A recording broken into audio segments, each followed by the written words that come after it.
Hello, आप सभी का फिर से स्वागत है हमारे इस यूट्यूब चैनल पे।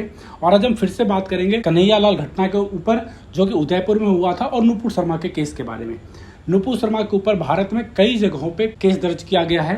नुपुर शर्मा ने अपना एक याचिका सुप्रीम कोर्ट में डाला और सुप्रीम कोर्ट में ये कहा कि मेरे खिलाफ जो केस भारत के विभिन्न भागों में डाला गया है उसे एक जगह दिल्ली में कर दिया जाए, क्योंकि मैं दिल्ली की निवासी हूँ तो अपना केस यहीं से देख सकती हूँ। इस पे सुप्रीम कोर्ट ने बहुत बड़ा लंबा चौड़ा लेक्चर नुपुर शर्मा को सुनाया। सुप्रीम कोर्ट ने अपने बहुत लंबे चौड़े लेक्चर में ये नुपुर शर्मा से कहा कि आपके इस बड़ बोलेपन ने पूरे देश में आग लगा दिया। आपको इतना कुछ नहीं बोलना चाहिए था। आपके सर पे सत्ता का जुनून सवार है। आप सत्ता के घमंड में, आप पावर के घमंड में इतना कुछ बोल पा रहे हैं। सुप्रीम कोर्ट को ये समझ में नहीं आता। सुप्रीम कोर्ट को लगता है कि वो भारत में सबसे ऊपर है, उससे ऊपर कोई है ही नहीं। वो तो संसद से भी ऊपर है।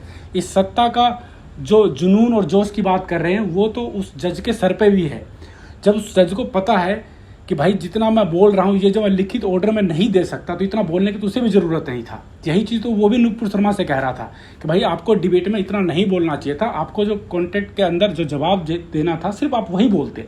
ये सारी चीज़ें आपको नहीं बोलना। आज क्या हुआ, ट्विटर के ऊपर में बहुत सारे लोग सुप्रीम कोर्ट से भी यही सवाल कर रहे थे कि भाई जब तुम्हें भी लिखित में इतना ही ऑर्डर करना था तो तुम भी 1.5 घंटा तक क्या लेक्चर दे रहे थे नुपुर शर्मा को। आज भारत में देखा गया कि नुपुर शर्मा के सपोर्ट में बहुत सारे लोग सामने आए हैं। ट्विटर के ऊपर ट्रेंड भी चल रहा था, वी सपोर्ट नुपुर शर्मा। और यहाँ तक कि सुप्रीम कोर्ट को भी बहुत गाली गलौज किया गया है। सुप्रीम कोर्ट को तो ट्विटर पे सुप्रीम कोर्टा तक कहा गया है। इवन SC सुप्रीम कोर्ट का फुल फॉर्म को सरिया कोर्ट भी बताया गया है। भारत में बहुत सारे इस समय हिंदू समाज के लोग सुप्रीम कोर्ट के डिसीजन से आहत हुए हैं। जो भी जज हैं या कभी भी वो जज रहते हैं, जब तक सुप्रीम कोर्ट के दायरे में हैं, उस कुर्सी पर हैं, उनको अपना एक एक शब्द को बहुत नाप तोल के बोलना चाहिए, क्योंकि उनके एक एक शब्द का पूरे देश पे असर पड़ता है। जहां एक तरफ लोग गला काट करके भी आज़ाद घूम रहे हैं और बहुत सारे उनको सपोर्ट करने वाले हैं, ऐसे में एक बयान को जायज ठहराना ये गलत है। सुप्रीम कोर्ट ने नुपुर शर्मा को ये कहा कि भाई आपके सिर्फ एक कमेंट ने पूरे देश में आग फैला दिया। ये बात बिल्कुल हजम नहीं होता है, क्योंकि जो 2 आरोपी पकड़े गए हैं उनका जो व्हीकल था, मोटरसाइकिल था, उसका नंबर भी 2611 था। वो 2611 नंबर उन्होंने 5000 रुपये दे के खरीदा था अलग से।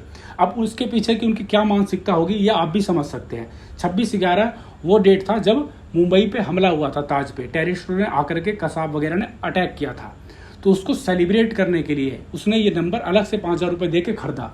उनकी मानसिकता क्या है वो आप समझ सकते हो। 2611 के समय नुपुर शर्मा ने कोई बयान नहीं दिया था। नुपुर शर्मा का बयान तो अब आया है, और नुपुर शर्मा का बयान पिछले महीने का था। कन्हैया लाल का हत्या अभी कुछ दिन पहले हुआ, लेकिन आज से ठीक 10 दिन पहले भी एक घटना हुआ है जो कि महाराष्ट्र में था, अमरावती में।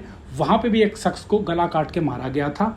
लेकिन उस समय जो वहाँ की सरकार थी, जो कि शिवसेना, NCP और कांग्रेस को मिक्स करके सरकार थी, उसने इस केस को दबाने की कोशिश किया। वहाँ के पुलिस कमिश्नर वगैरह ने इस केस को दबाया। और अब जब सरकार पलटी है, NIA द्वारा इसकी जांच हो रहा है, तो NIA ने जांच करने के बाद ये बताया कि ये घटना भी कुछ लोगों द्वारा गला काट के ही किया गया है। जो हिंदू समाज का लोग जो मारा गया है उसका दोस्त 12 साल से एक मुस्लिम उसका दोस्त था, और उसके मुस्लिम दोस्त ने ही, जो डॉक्टर भी है पेशे से, उसने सपोर्ट किया कि इसके कत्ल में, कि इसका कत्ल कर दो। यानी कि जो कत्ल करने वाले लोग थे वो जब 3 दिन पहले रेकी कर रहे थे, उस एरिया का जांच कर रहे थे, आने जाने का रास्ता वगैरह देख रहे थे, तो इन सब का सपोर्ट उसका वो दोस्त कर रहा था, जो उसके साथ 12 साल से उठता बैठता खाता था। आप समझ सकते हैं इन लोगों के मानसिकता क्या है, चाहे वो किसी भी पोस्ट पर रहे या फिर किसी भी डिपार्टमेंट में काम करते हो, इन सबकी मानसिकता एक जैसी है। और ये सारे लोग एक ही चीज़ को सपोर्ट करते हैं कि अगर उनके मोहम्मद के बारे में कोई कुछ गलत बोल देता है तो ये जो गला काटने की प्रथा है ये बिल्कुल सही है और जायज़ है उनके हिसाब से। सुप्रीम कोर्ट के जज है, उनको जब भी कोई कुछ कहा जाता है उन्हें बहुत बुरा लग जाता है। 2 दिन से ट्विटर के ऊपर उनके खिलाफ बहुत ज़्यादा बयान दिया जा रहा है, बहुत ही बोला जा रहा है, उनके इस डिसीजन की बहुत आलोचना हो रहा है। अब देखते हैं कि उनका रिएक्शन क्या रहता है। आपको मेरा वीडियो कैसा लगा मुझे ज़रूर बताएं, और हमारा वीडियो अगर आपको अच्छा लगता हो तो इसे शेयर करें, हमारे चैनल को सब्सक्राइब करें। धन्यवाद।